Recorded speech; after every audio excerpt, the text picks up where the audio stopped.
Hello, everyone. Today we'll be reading chapters 39 through 41. So let's go ahead and dive right in. Genesis chapter 39. Now Joseph had taken down to Egypt, and Potiphar, an officer of Pharaoh, captain of the guard, an Egyptian, bought him from the Ishmaelites who had taken him down there. Then the Lord was with Joseph, and he was a successful man, and he was in the house of his master the Egyptian. And his master saw that the Lord was with him, and that the Lord made all he did to prosper in his hand. So Joseph found favor in his sight and served him. Then he made him overseer of his house, and all that he had put under his authority. So it was from the time that he had made him overseer of his house and all that he had, that the Lord blessed the Egyptian's house for Joseph's sake. And the blessings of the Lord was on all that he had in the house and in the field. Thus he left all that he had in Joseph's hand, and he did not know what he had except for the bread which he ate. Now Joseph was handsome in form and appearance. And it came to pass after these things that his master's wife cast longing eyes on Joseph, and she said, "Lie with me." But he refused and said to his master's wife, "Look, my master does not know what is with me in the house, and he has committed all that he has to my hand. There is no one greater in this house than I, nor has he kept back anything from me but you, because you are his wife. How can I do this great wickedness and sin against God?" So it was, as she spoke to Joseph day by day, that he did not heed her, to lie with her or to be with her. But it happened about this time, when Joseph went into the house to do his work, and none of the men of the house was inside, that she caught him by his garment, saying, "Lie with me." But he left his garment in her hand, and fled and ran outside. And so it was, when she saw that he had left his garment in her hand and fled outside, that she called to the men of her house and spoke to them, saying, "See, he has brought in to us a Hebrew to mock us. He came in to me to lie with me, and I cried out with a loud voice. And it happened, when he heard that I lifted my voice and cried out, that he left his garment with me, and fled and went outside." So she kept his garment with her until his master came home. Then she spoke to him with the words like these, saying, "The Hebrew servant whom you brought to us came in to me to mock me. So it happened, as I lifted my voice and cried out, that he left his garment with me and fled outside." So it was, when his master heard the words which his wife spoke to him, saying, "Your servant did to me after this manner," that his anger was aroused. Then Joseph's master took him and put him into the prison, a place where the king's prisoners were confined, and he was there in the prison. But the Lord was with Joseph and showed him mercy, and he gave him favor in the sight of the keeper of the prison. And the keeper of the prison committed to Joseph's hand all the prisoners who were in the prison. Whatever they did, it was his doing. The keeper of the prison did not look into anything that was under Joseph's authority, because the Lord was with him, and whatever he did, the Lord made it prosper. Chapter 40. It came to pass after these things that the butler and the baker of the king of Egypt offended their lord, the king of Egypt. And Pharaoh was angry with his two officers, the chief butler and the chief baker. So he put them in custody in the house of the captain of the guard in the prison, the place where Joseph was confined. And the captain of the guard charged Joseph with him, and he served them. So they were in custody for a while. Then the butler and the baker of the kings of Egypt, who were confined in the prison, had a dream, both of them, each man's dream in one night, and each man's dream with its own interpretation. And Joseph came in to them in the morning and looked at them, and saw that they were sad. So he asked Pharaoh's officers who were with him in the custody of his Lord's house, saying, "Why do you look so sad today?" And they said to him, "We each have had a dream, and there is no interpreter of it." So Joseph said to them, "Do not interpretations belong to God? Tell them to me, please."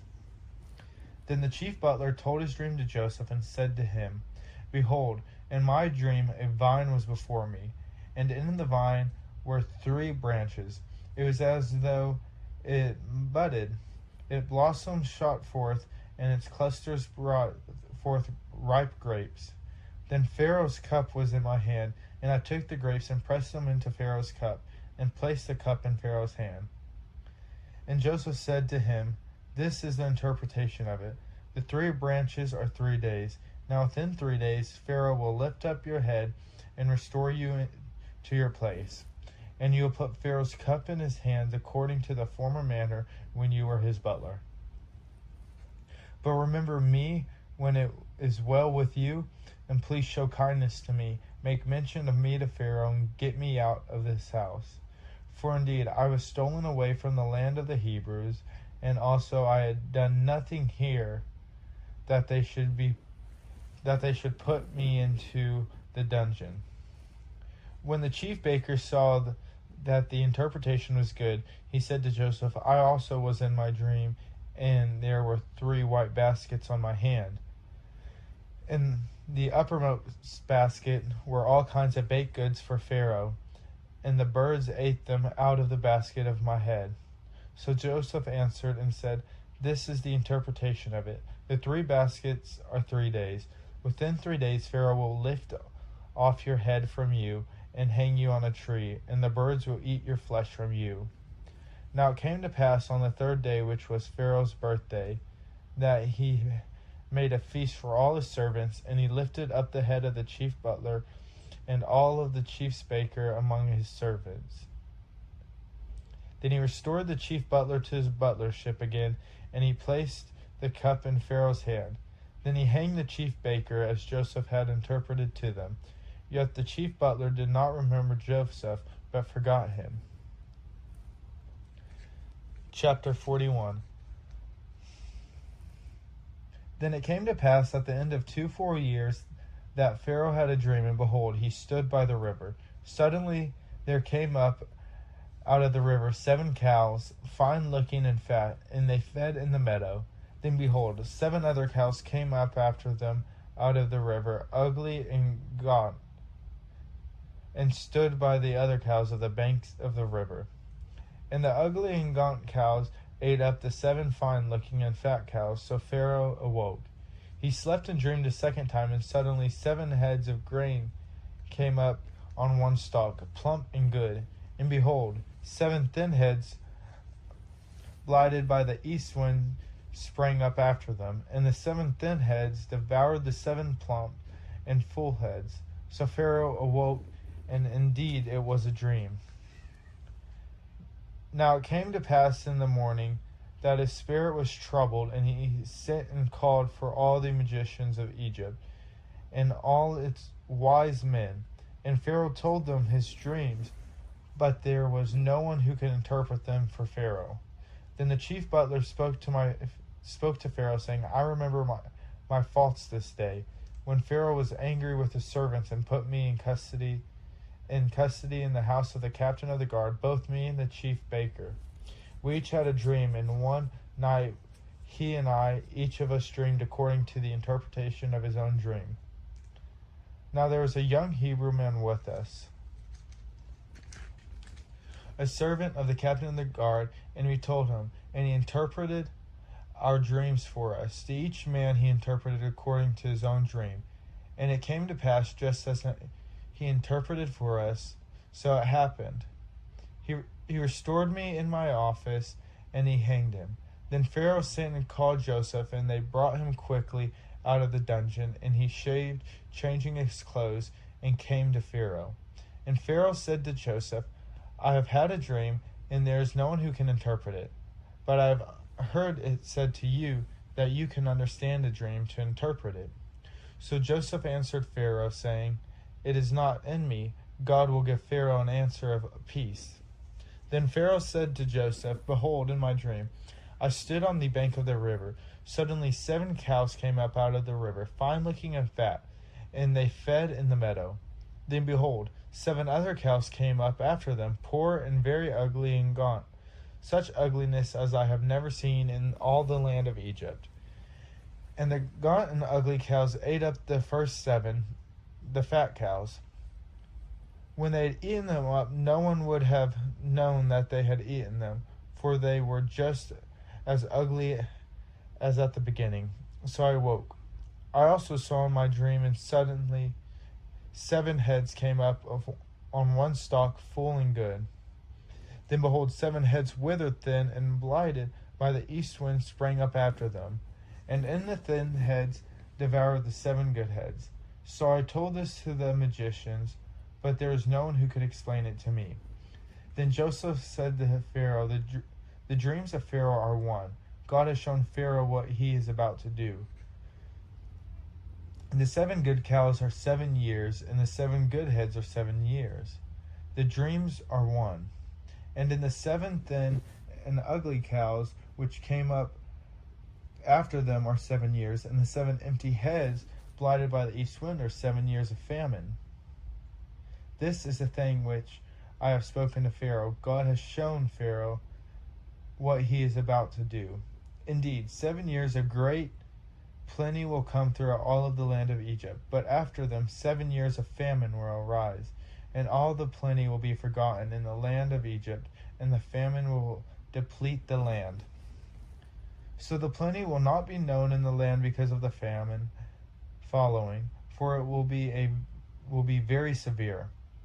And the dream was repeated to Pharaoh twice, because the thing is established by God, and God will shortly bring it to pass. And therefore let Pharaoh select a discerning and wise man and send him over to the land of Egypt. Let Pharaoh do this, and let him appoint officers over the land to collect 1/5 of the produce of the land of Egypt in the 7 plentiful years. And let them gather all the food of those good years that are coming, and store up grain under the authority of Pharaoh, and let them keep food in the cities. Then that food shall be as a reserve for the land for the 7 years of famine which shall be in the land of Egypt, and the land may not perish during the famine. So the advice was good in the eyes of Pharaoh and in the eyes of all of his servants. And Pharaoh said to his servants, "Can we find such a one as this, a man in whom is the Spirit of God?" Then Pharaoh said to Joseph, "Inasmuch as God has shown you all this, there is no one as discerning and wise as you. You shall be over my house, and all the people shall be ruled according to your word. Only in regard to the throne will I be greater than you." And Pharaoh said to Joseph, "See, I have set you over all of the land of Egypt." Then Pharaoh took his signet ring off his hand and put it on Joseph's hand. And he clothed him in garments of fine linen and put a gold chain around his neck. And he had him ride in the 2nd chariot which he had, and they cried out before him, bow the Nile. So he set him over all the land of Egypt. Pharaoh also said to Joseph, "I am Pharaoh, and without your consent no man may lift his hand or foot in all the land of Egypt." And Pharaoh called Joseph's name Zaphanath Paaneah, and he gave him a wife, Asenath, the daughter of Potiphera, priest of On. So Joseph went out over all the land of Egypt. Joseph was 37 years old when he stood before Pharaoh, king of Egypt. And Joseph went out of the presence of Pharaoh and went through all the land of Egypt. Now in the 7 plentiful years the ground brought forth abundantly. So he gathered up all the food of the 7 years which were in the land of Egypt, and laid up the food in the cities.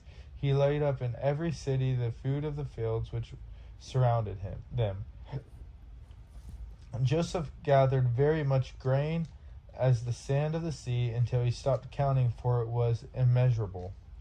And to Joseph were born 2 sons before the years of the famine came, whom Asenath, the daughter of Potiphera, priest of On, bore to him.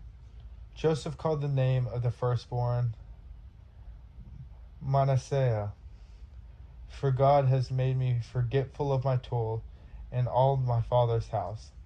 And the name of the second he called Ephraim, for God has caused me to be fruitful in the land of my affliction. Then the 7 years of plenty, which were in the land of Egypt, ended, and the 7 years of famine began to come. As Joseph had said, the famine was in all lands, but in all the land of Egypt there was bread. So when all the land of Egypt was famished, the people cried to Pharaoh for bread. Then Pharaoh said to all the Egyptians, "Go to Joseph, whatever he says to you, do." The famine was over all the face of the earth, and Joseph opened all the storehouses and sold to the Egyptians. And the famine became severe in the land of Egypt. So all countries came to Joseph in Egypt to buy grain, because the famine was severe in all lands. Thank y'all again for coming along and being a part of this journey with me. Let's go ahead and finish up in prayer. Dear Lord, as we come to you today, we are once again truly honored and blessed to be able to dive into your word. We are thankful for the many offerings and blessings that you have given us, Lord, and the continual forgiveness of which we ask that you give. Lord, as we are finishing up this week, I ask that you continue to give us the strength to go out and praise you, Lord, and to bring others to your word. Lord, I ask that you continue to help us grow as an individual, as well as to build and grow our relationships around us through you, Lord.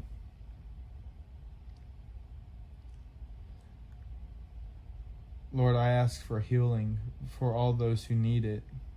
I ask that you give all of us the strength to come to you to ask for guidance and forgiveness and healing. Lord, I ask that those that might be struggling to get into your word or might be struggling to understand what your word means, that you give them the guidance they need and that you show them and teach them so that they can comprehend and understand it.